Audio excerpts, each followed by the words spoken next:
मैं इस बात का संदेश देते हुए और आप लोगों से अपील करते हुए कि जिन महापुरुषों ने हम लोगों को यहाँ तक मुकाम तक पहुँचाया है, आप लोगों को उनका रास्ते को, उनके मिशन को आगे बढ़ाना है।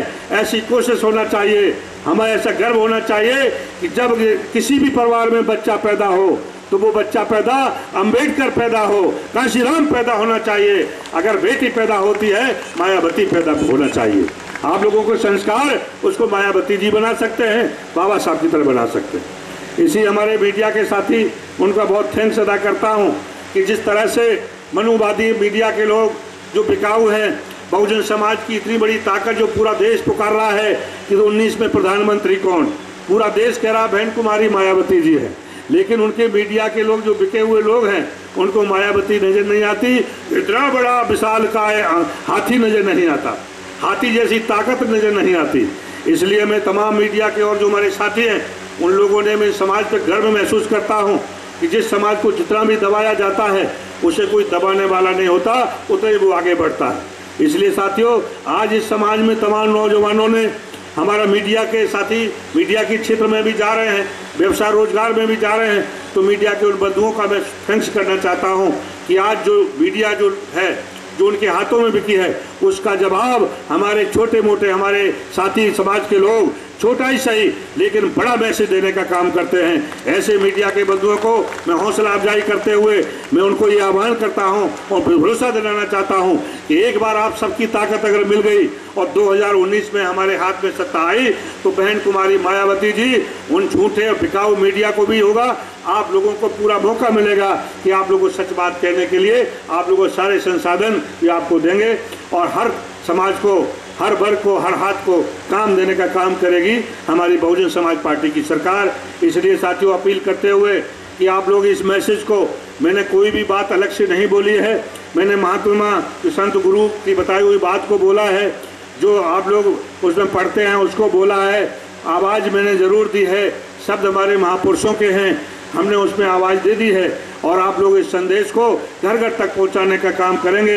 यहाँ जो मंच पर बैठी टीम है, मैं इनका बहुत शुक्रिया अदा करता हूँ और इन्होंने मेरा दिल जीत लिया है और जब भी इस क्षेत्र में आता हूँ तो ये मेरा हौसला बढ़ाने का काम करते हैं। यहाँ से जब भी जाता हूँ, जिस लोकसभा में या विधानसभा में जाता हूँ, तो मैं यहाँ के उदाहरण एग्जाम्पल पेश करता हूँ कि हमारे पश्चिमी दिल्ली है ना, पश्चिमी दिल्ली के लोगों ने तय कर लिया है कि 2019 हमारा है, तो सारे लोग, आप लोग, मुझे लगता है कि खाता भी पश्चिमी दिल्ली का पहले नंबर पे बहुजन समाज पार्टी के हक में खुलेगा।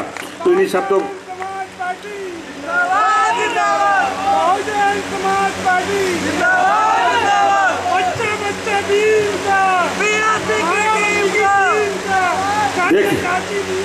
पूरी आवाज जग जा चुकी है, पूरा संदेश जा चुका है कि बच्चा बच्चा भीम का और बाबा साहब की टीम का, बहन कुमारी मायावती जी का टीम का।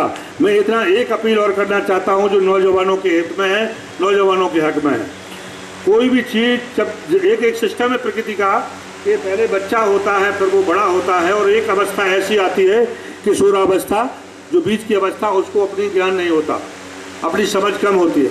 तो हमारे बहुजन समाज के 85% समाज के लोग जो उसमें हमारी संख्या नौजवानों की है, वो बहुत जल्दी बह जाते, सोचने समझने के ऊपर वो इतना अमल नहीं करते। तो मैं बताना चाहता हूँ कि 2014 में तमाम जो नौजवानों ने उसको मोदी मोदी करके उसको वहाँ तक पहुँचाया। मैं अपने बहुजन समाज के नौजवानों से अपील करना चाहता हूँ कि हमारी बहुजन समाज पार्टी अगर काम करना है राजनीतिक क्षेत्र में, तो बहुजन समाज पार्टी के साथ आइए। बहन कुमारी मायावती जी नौजवानों के लिए 50% का कोटा आरक्षित कर दिया है, आप आइए, वेलकम। एक नौजवान हमारा आज बीच में, आपके बीच में रहा है, आप बीच में काम किया होगा और उसको बहन कुमारी मायावती जी ने इतना बड़ा तोहफा दिया है। मैं समझता हूँ सारे नौजवानों के लिए ये बहुत बड़ा सम्मान हो सकता है। जयप्रकाश जैसे एक छोटे से अदना व्यक्ति को बहन कुमारी मायावती ने राष्ट्रीय उपाध्यक्ष देकर पूरे नौजवानों को संभालने का काम किया है, सम्मान देने का काम किया, राष्ट्रीय कोऑर्डिनेटर बनाया, राष्ट्रीय उपाध्यक्ष बनाया है। तो भविष्य तो आप लोगों का है, जो अपने उम्र दराज हो चुके हैं उनके भविष्य से ज़्यादा तो उज्ज्वल आपका ही भविष्य है। तो आप लोग भटकेंगे नहीं, समाज का काम करना है। हमारे बहुजन समाज पार्टी, हमारे दलित समाज, बहुजन समाज में काम करें। अगर धर्म का काम करना है तो हमारी बहुजन समाज पार्टी का विंग से उसमें काम करें, तथागत बुद्ध के मार्ग पर चलें और पॉलिटिकल काम करना, राजनीतिक काम करना है, तो हमारी बहुजन समाज पार्टी से अच्छी पूरे देश में कोई दूसरी पार्टी नहीं हो सकती। और मेरा दावे के साथ कहना चाहता हूं कि जो भी आरएसएस चली है, आरएसएस जो बीजेपी के साथ खड़ी है, आरएसएस का कोई भी शंकराचार्य आ जाए, उनका चाहे वो मोहन भागवत आ जाए और मेरे से आकर के अगर डिबेट कर ले, हमारे किसी भी नेता से डिबेट करे, तो मैं उनको बता सकता हूं कि तुम कहां पे खड़े हो, तुम्हारी पार्टी कितनी गंदी है, भाईचारे को बिगाड़ने वाली पार्टी है। अगर सबसे अच्छी पार्टी है तो बाबा साहब के सिद्धांतों पर चलने वाली बहुजन समाज पार्टी है, जिसका हाथी झंडा, नीला झंडा और हाथी निशान है। इसलिए बहुजन समाज को सभी को आह्वान करते हुए, समय बहुत कम है, आपके दिल्ली में और लोकसभा के साथ भी इलेक्शन होने की संभावना है, इसलिए आप लोग तैयार हो जाइए। चाहे विधानसभा का हो, लोकसभा का हो, आपका निशान सिर्फ हाथी पर बटन लगाना चाहिए। जिस तरह से महाभारत में अर्जुन का निशाना सीधा किसकी तरफ था, एक मछली लटकाई गई थी और उसकी तस्वीर नीचे उसमें लगी हुई थी, छाया पर छाई थी, और उससे कहा था कि तुम्हें निशाना उसको लगाना। तो आप लोगों का निशाना अर्जुन की तरह निशाना होगा। मैं तमाम नौजवानों को बोलना चाहता हूं कि तुम महाभारत के उस अर्जुन से किसी भी कीमत में कम नहीं हो। आपका निशाना 2019 में बहुजन समाज पार्टी के हक में हाथी के निशान पर लगना चाहिए। सभी का आह्वान करते हुए बहुत बहुत धन्यवाद। जय भीम, जय भारत।